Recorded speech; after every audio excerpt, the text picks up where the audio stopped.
Tinggallah seorang laki-laki berusia parubaya di suatu kampung pedalaman. Namanya adalah Parjo. Hari ini kebetulan jadwal Parjo meronda. Parjo akan bertugas meronda bersama 3 orang lainnya. Dan karena kini waktu sudah menunjukkan pukul 11 malam, Parjo pun sudah bersiap untuk pergi meronda. Jarak antara rumahnya dengan pos ronda sedikit lumayan. Untuk sampai di pos ronda, Parjo harus melewati banyak pepohonan yang menjulang tinggi. Salah satunya adalah pohon beringin yang dekat dengan kali, dan juga pohon bambu yang dekat dengan sebuah lapangan kecil. Dari sana, Parjo masih harus berjalan lurus sekitar 200 meter lagi, dan barulah ia akan sampai di pos ronda.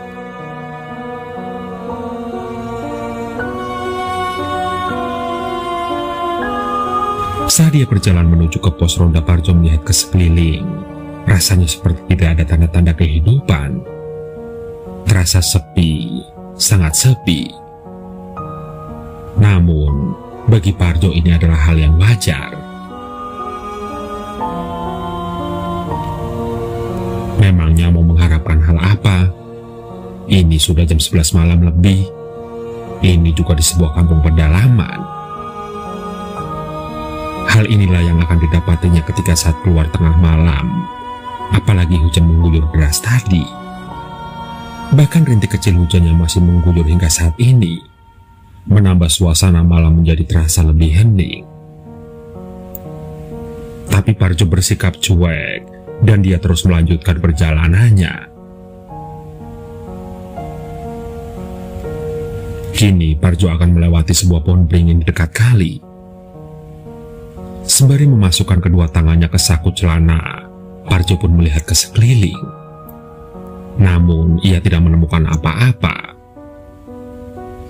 Terlihat rumah-rumah warga di sekitar sudah terkunci rapat. Tidak ada satupun warga yang bisa ia temui di sana. Terlihat hanya ada sebuah pohon beringin besar di mana daun rimbunnya seperti menari di terpa angin malam.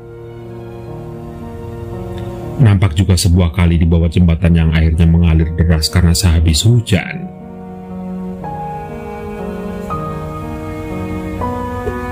Parjo lalu meneruskan langkahnya. Kini ia akan melewati pohon-pohon bambu dekat lapangan kecil. Sembari merogoh pemantik di saku celananya, Parjo pun menyalakan rokok.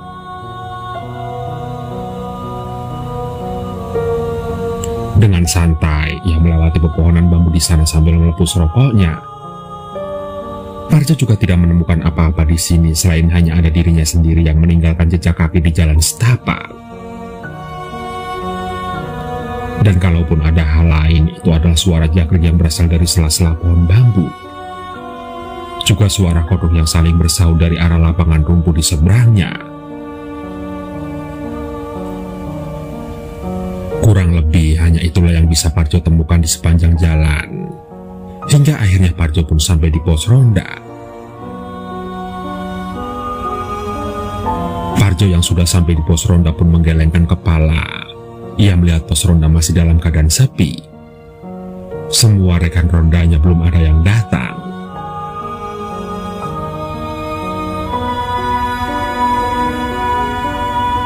Dibilang kecewa, Parjo memang agak kecewa.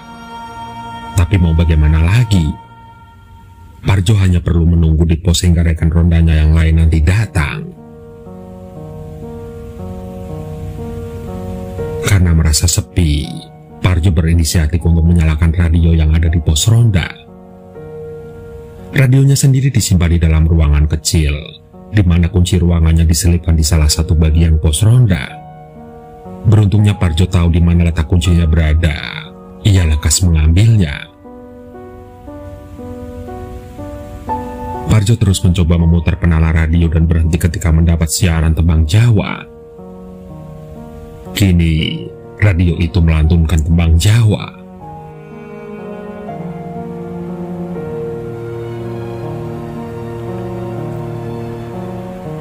Parjo masih duduk sendirian di pos ronda. Ia pun ikut bernyanyi bersama dengan suara radio yang menemaninya, membuat suara rintik kecil hujan di sana menjadi terdengar samar.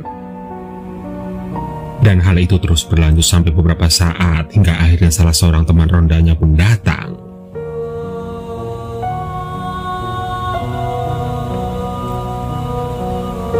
Parjo tahu kalau rekannya yang datang adalah Darmo meski temannya itu masih berada di ujung jalan sana yang muncul dari kegelapan malam.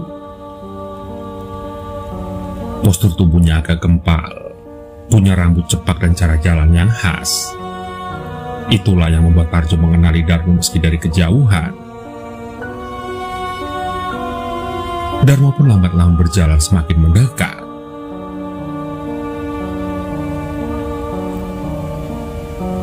"Ketiduran, Mas?" tanya Parjo sambil bercanda ketika Darmo akhirnya sampai di pos.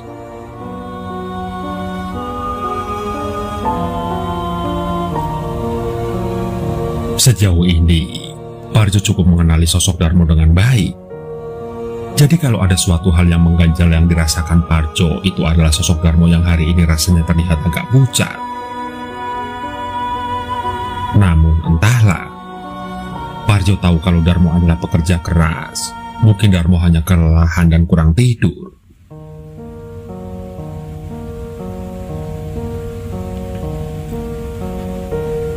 Pos ronda kini sudah berkumpul 2 orang, Parjo dan Darmo. Namun jika melihat jadwal ronda masih ada 2 orang lagi yang belum datang. Oleh karena itu Parjo memilih untuk tetap di pos ronda sampai 2 yang lainnya datang nanti. Apalagi kini suasana bisa lebih mencair karena ada Darmo yang menemaninya. Parjo pun mulai mengajak Darmo mengobrol dan masih ditemani suara radio yang menembangkan lagu Jawa. Namun di sela-sela obrolan, Parjo pun menyeletuk.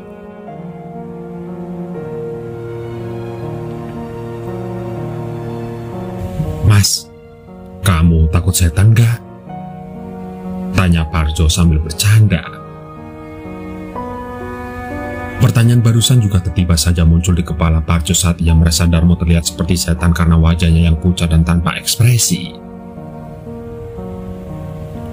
Namun Darmo yang duduk berhadapan dengan Parjo tidak menanggapinya dengan berlebihan. Darmo hanya menggelengkan kepalanya pelan.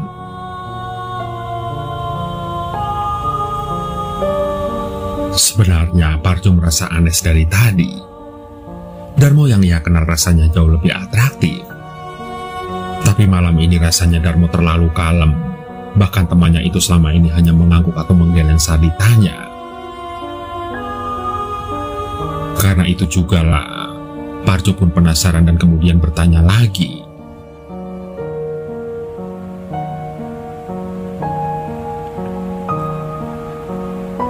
"Kamu lagi sakit, Mas?" tanya Parjo pada Darmo. Sekali lagi Darmo hanya menggelengkan kepalanya. Sontak Parjo pun merasa aneh dengan tingkah temannya itu. Parjo mulai merasa ada yang janggal dengan gelagat Darmo, apalagi ditambah dengan wajahnya yang pucat dan tanpa ekspresi. Namun untuk mengakali suasana, Parjo merokok bungkus rokok dan mengambil pemantik dari sakunya. Parjo kemudian mulai melepus rokoknya beberapa kali.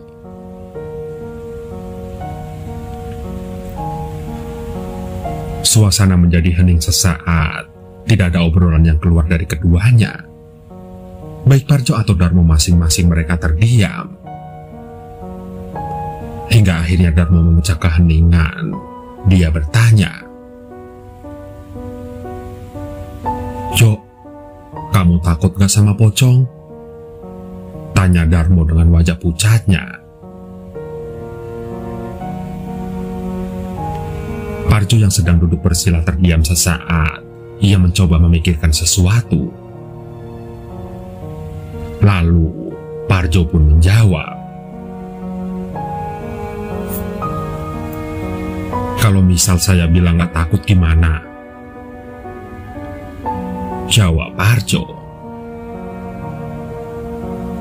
Mendengar jawaban itu, Darmo hanya menggeleng tanpa ekspresi.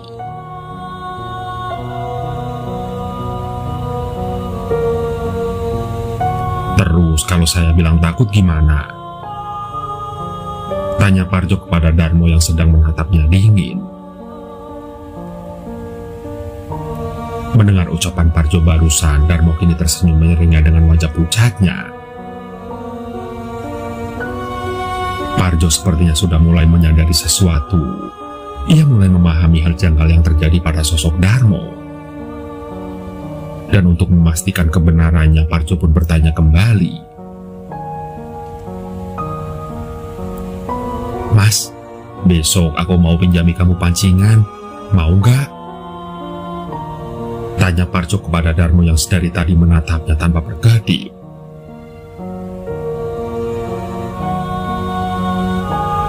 Ada alasan dasar kenapa Parjo menanyakan hal barusan. Parjo tahu kalau Darmo itu suka sekali dengan memancing. Bahkan kala Darmo hendak memancing, ia akan menemui Parjo lalu meminjamkan pancingan Parjo dengan paksa. Tapi Parjo selalu menolak karena pancingan miliknya bagus dan mahal. Jadi, seharusnya tawarannya barusan akan membuat Darmo menjadi sumringah. Parjo yang menunggu jawaban Darmo mulai agak sedikit merinding kala hujan mulai turun lebih deras. Ditambah dengan tembang Jawa dari radio yang telah berganti lagu.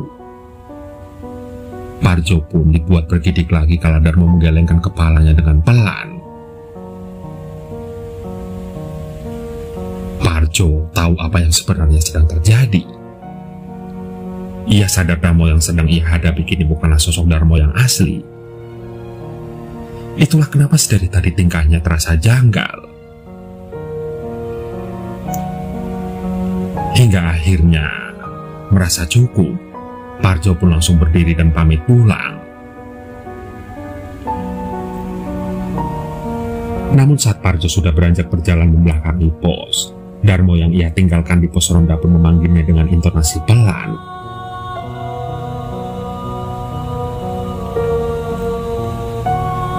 Jo, korek apimu ketinggalan, Jo. Parjo yang sadar namanya dipanggil mencoba menoleh perlahan ke arah belakang. Namun, keputusan itu akan disesalinya seumur hidup.